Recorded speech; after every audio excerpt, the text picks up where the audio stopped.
Thank you for joining me. I'm Beck from Beck Aligned, and today I'm just going to show you how to grab your birth chart, your natal chart, for free using astro.com. Now, your birth chart is a snapshot of the sky at the time that you were born. Now, what you will need is your birth date, your birth time, and your birth location to be able to calculate your birth chart. So, let me share my screen and I will walk you through how to calculate your birth chart. So if you go to astro.com and on their homepage, if you select this one here called Charts and Calculations. Now, when you go into here, you may have to just scroll down a tiny bit and you'll see this one here called Chart Drawings, Ascendant. So we want to click on that. It's creating a simple birth chart. Now, when you see this one, there's two things that you can do. One is you can log in if you have already used astro.com before and have a profile. If you don't, which I'm sure you may not, is new visitors can enter their birth details and they create a user profile. Now, what that will allow you to do is to come back to your chart another time. So you've created a profile. It's just like an account, a login. So you can log back in and enter it again. You can also add your partners or your kids' astrology as well as you get a little bit more versed in what you're looking at. So let's enter the birth details. Now, you will be asked to accept the privacy information, so please ensure that you read that and you're happy to accept that. Now, you've got birth data entry here. So let's go with Jane Smith and female, and it is me. And birthday is 6th of June, 1973.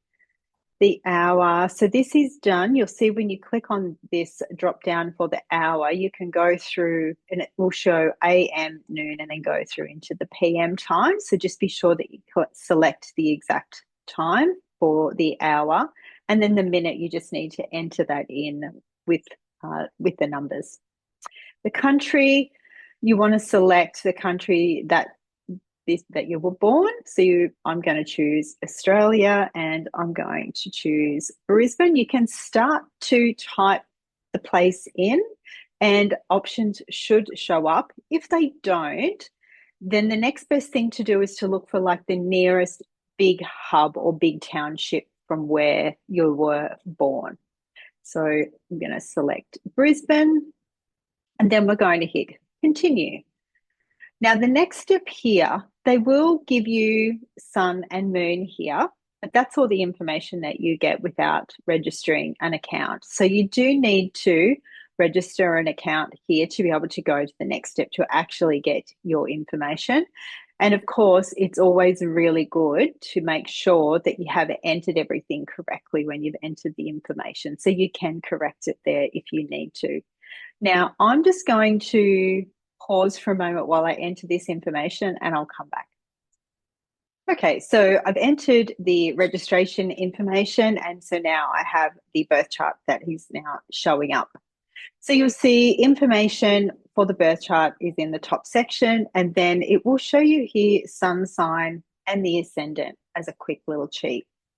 Now, I'll show you today the sun, moon, and the rising. We won't go into all of the planets, but if you are interested in diving a little bit deeper, on my website, beckaligned.com, there's a free resource under resources called Decode Your Birth Chart. And in there, I go through the step-by-step process there into navigating all of the different signs and planets and the houses and a little bit of an interpretation in there for you so that you can get started creating your own birth chart and understanding it at a very foundational level for yourself.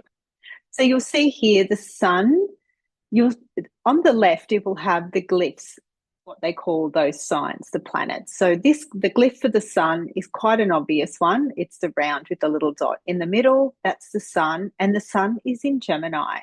So when you go across here to the chart, it's just a matter of looking around for that little sign, that little sun sign. So you'll see here, we found the sun here.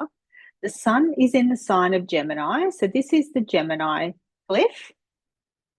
Now, this little pie section that the sun is in the 10th house. You'll see here there is some numbers around the center, and they are the houses.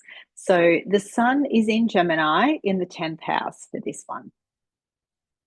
Now we'll look quickly to the moon sign. So the moon, again, is quite an easy glyph to get. It looks like a moon. Now the moon is in Leo, as it's got here in your chart, in this table. And if we look to the chart, you'll see here, we've got the moon sign here. So this is the moon, and it is in the sign of Leo. Now, Leo goes across two houses, but where the moon sits is in this section here. So it is still in the sign of Leo, and it is in this first house. So this first little pie section is the first house in your chart. So recapping, you have sun in Gemini in the 10th house and moon in Leo in the first house. Now, the ascendant isn't a planet, it is an angle in your chart. Now, you'll see here, this one says AC, short for ascendant, and it will always be sitting at around that 9 o'clock mark, like a clock, that 9 o'clock mark in your chart. And it's an angle, and it indicates the exact time that you were born, the sign that was crossing the horizon at the time that you were born. So with this ascendant in this chart, it is in the sign of Leo. So it is the same as the moon sign, and that can definitely happen. So there is a sun in Gemini in the 10th and a moon in Leo in the first, and an ascendant in Leo, or a Leo rising. The ascendant and rising can be both can be used. Neither are right or wrong. Now, as I said, I do have that free resource that you can go and download for free so that you can then work through the rest of the planets and the signs and the houses and get a very basic understanding of you at your soul level, who you were at the moment that you were born and who you're carrying through this entire lifetime. So I do encourage you to go get that so that you can explore and dive a little bit deeper. But for the most part, those top three, your sun, moon, and rising, really form this essence of yourself. So I really hope that that starts this lifelong journey with astrology, getting to know yourself, getting to understand yourself, and then keep continuing that exploration into this lifelong journey with yourself, with your astrology, and with your life, with your purpose. So thank you for joining me. I'd love to know in the comments your sun, moon, and rising. Let me know, and I look forward to seeing you very soon.